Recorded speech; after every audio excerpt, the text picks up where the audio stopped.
Okay, well, first order of business for me is Vagrant Song is dusty up here. So we gotta fix that before we start moving this around. It's been bothering me your whole turn. Yes, okay. I agree.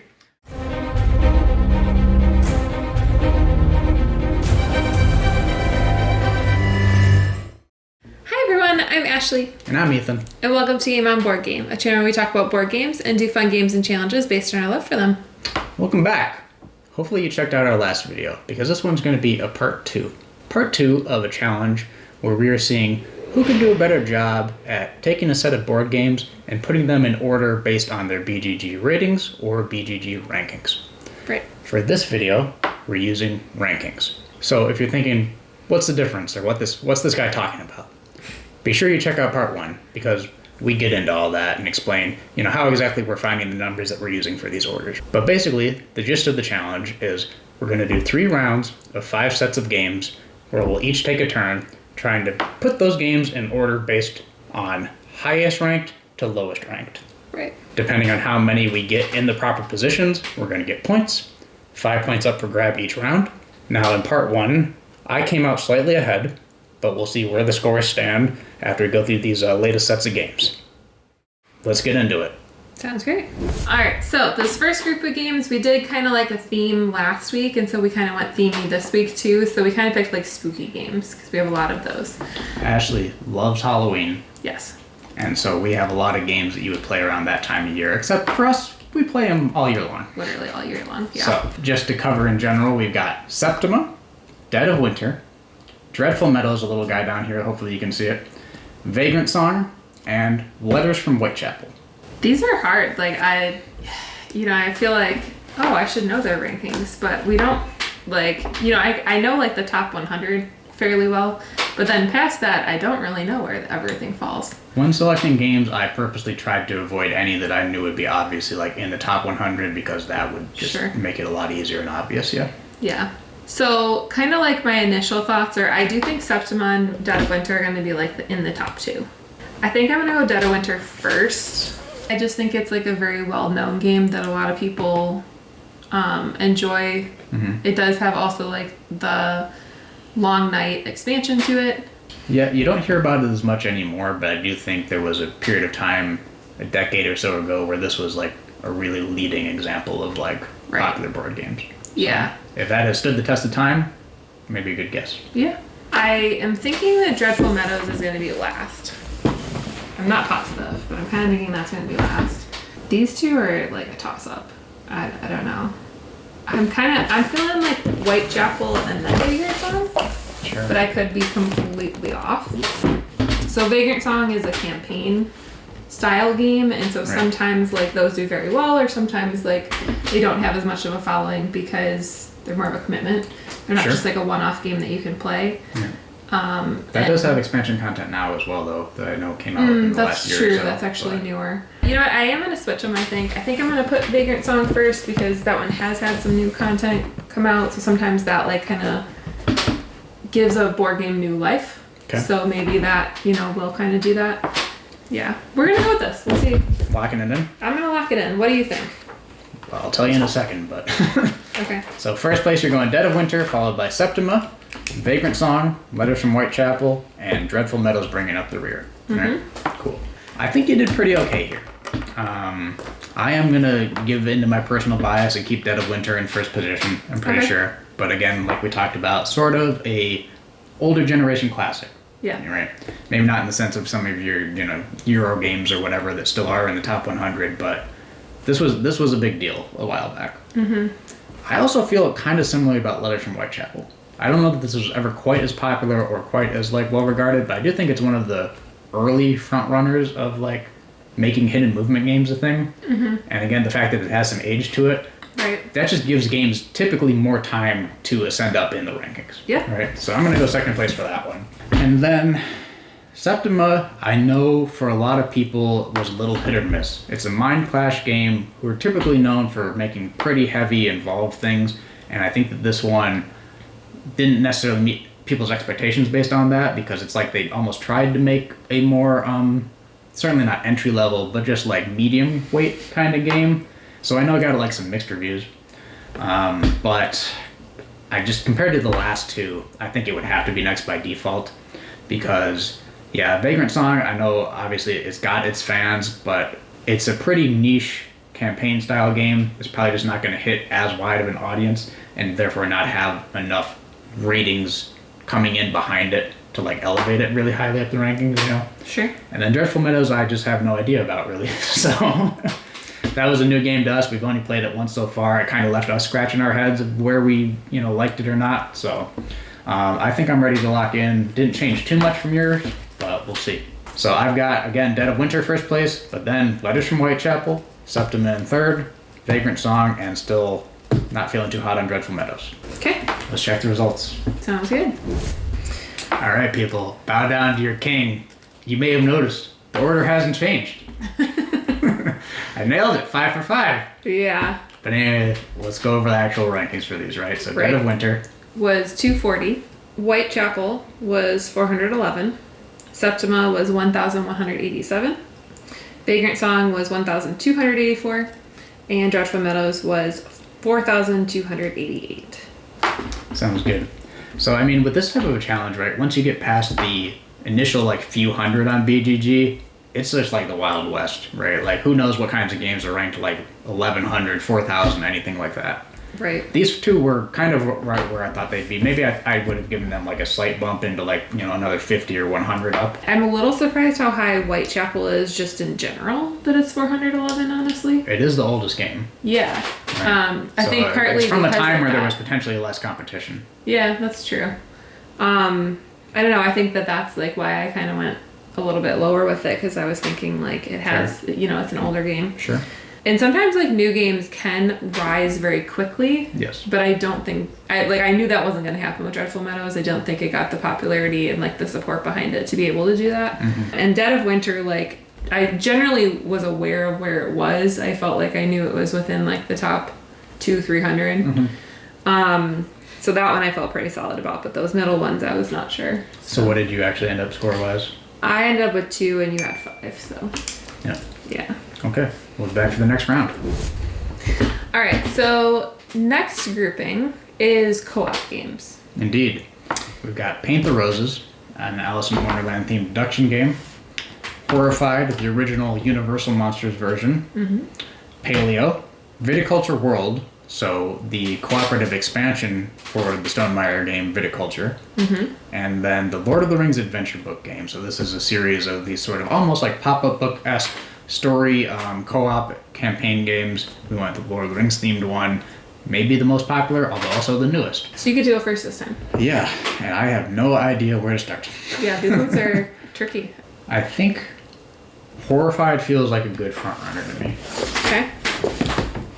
It is popular enough, you know, you'll find this in like your Target type game stores.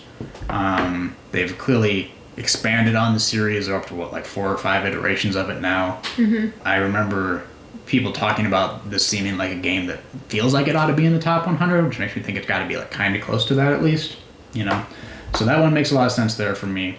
One of these two in the middle, Paleo or Viticulture World, is probably going to have to be the next, just because both Paint the Roses and Lord of the Rings are games that I don't hear a ton about in general. Those are sort of like, you know, unique to our collections, really good games that I'm glad that we found and that we really enjoy personally. Yeah. But so much of this obviously comes down to the board game community at large, where their Right. opinions are going to land, what's actually going to be getting rated and ranked more than others. So, Viticulture or Paleo? I'm going to let Paleo have it. I think this is a really great game.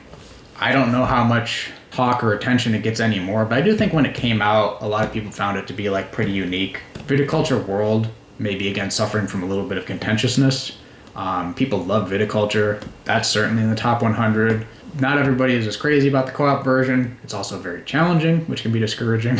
So, probably falling behind Paleo if I had to guess about those, but still going to be ahead of these other ones, and I love Lord of the Rings, and a lot of people love Lord of the Rings, so I wonder if that, just based purely on the IP, is going to get some votes or not. Also, you know, Ravensburger games, I do think, again, those have a bit of a mass market appeal almost. But then again, Paint the Roses is just like real good for what it is. I think I have to do it like this, though.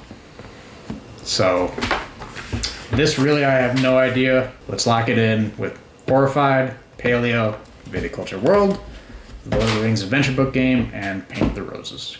Bringing up the rear. All right, sounds good. Go for it, Ash. So I do think I'm gonna make some changes to this. Good, that's the game. Yeah. Well, necessarily. If I think you're right, then maybe I'll leave it. But let's just say, if we keep it exactly the same, the person who did it first gets a bonus point. No. So I definitely think Viticulture World needs to be higher. Okay. And I'm almost thinking it should be the first one. Be my guest. I'm debating between that and Horrified. Okay. But I definitely think it's higher than Paleo. I just feel like Paleo, like, so many people don't even know about it. And Viticulture World got a lot of attention because of viticulture. So I think it's just going to end up higher.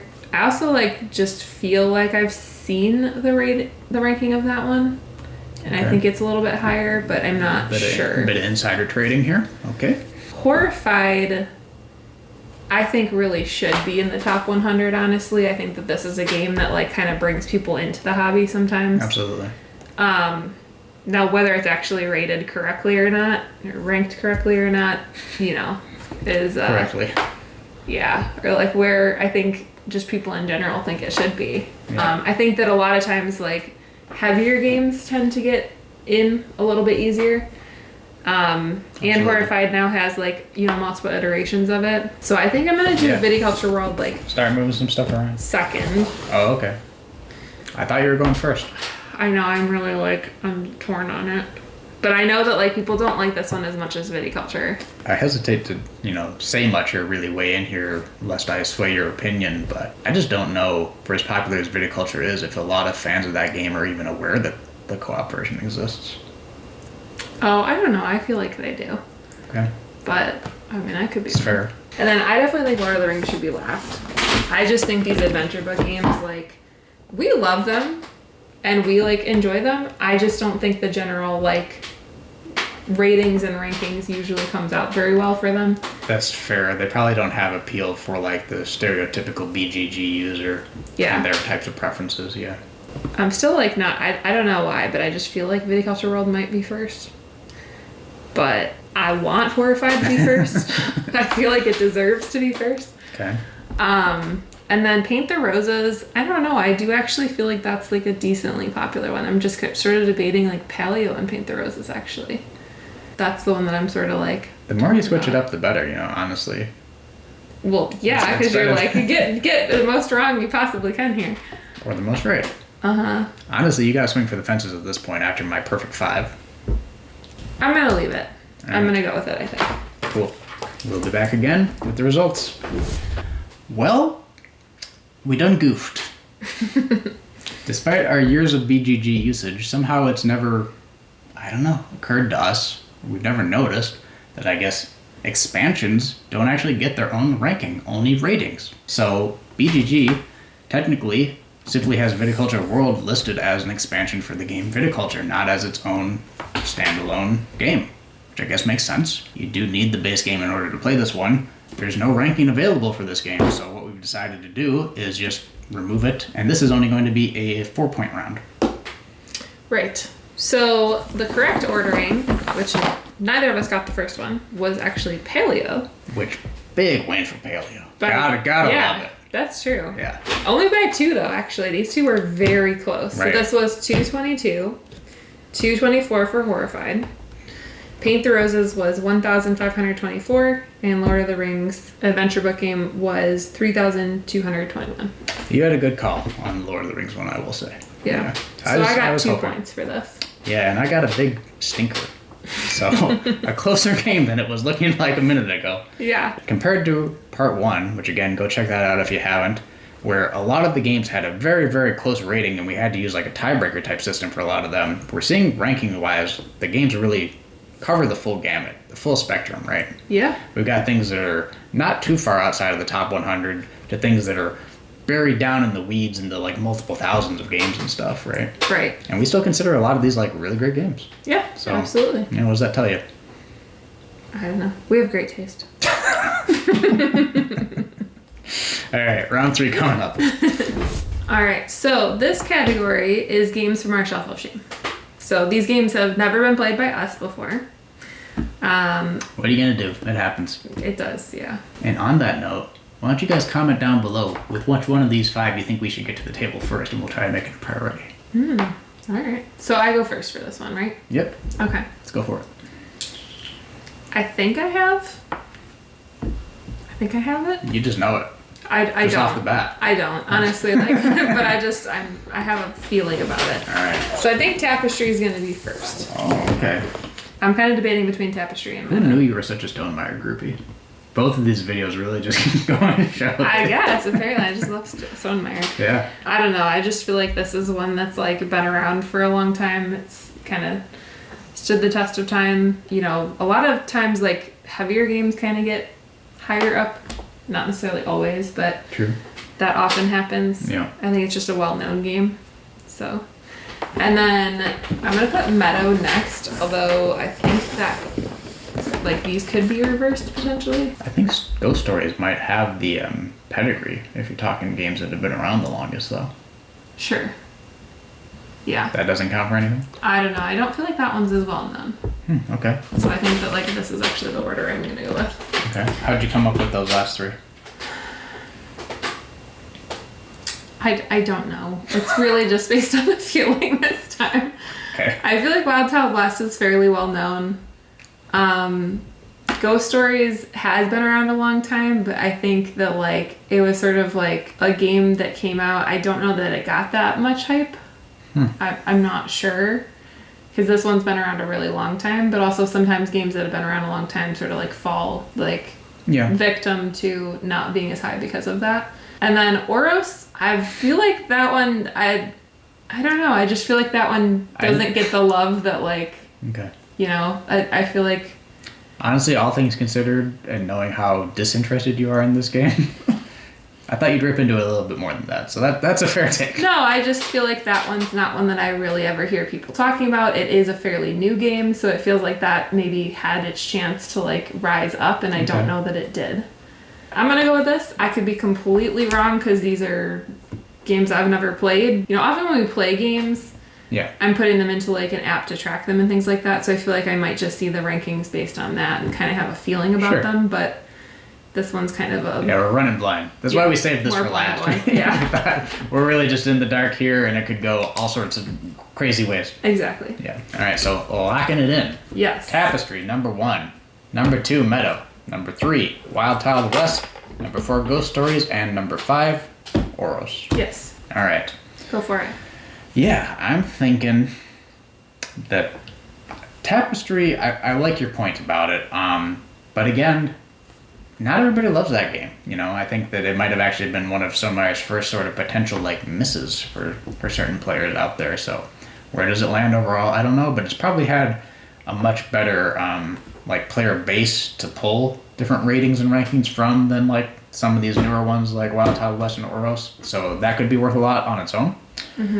I want to put number 1 as Meadow, though, I think. I almost did that. A lot of other YouTubers I know have this game in their collection. It's a few years old now, so you don't hear a ton about it anymore. I don't know that any of them ever really, like, rave about it. There are expansions of it, too. Yeah. This is in a lot of stores that we go to. Like, they almost always have Meadow in stock. It does just have that sort of eye-catching quality, although with the trend towards, like, more beautiful nature welcoming kind of theme games over the last handful of years, this one maybe gets a little like lost in the shuffle, could be a little bit more generic. That was kind of my thought, yeah. But for me, I don't know, it still almost feels like a flagship game of that movement. Hard to say, but I think I'm going to go with that, and then followed up by Ghost Stories, actually. Okay. I'm a believer in this, kind of similar to Whitechapel being like an early preeminent hidden movement game. I think this is the same for co-ops. Okay.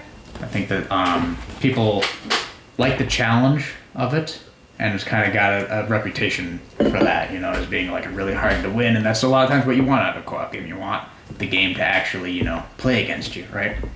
Tapestry can't go any lower than this. Honestly, maybe it should be the second one. I might be making a mistake there, but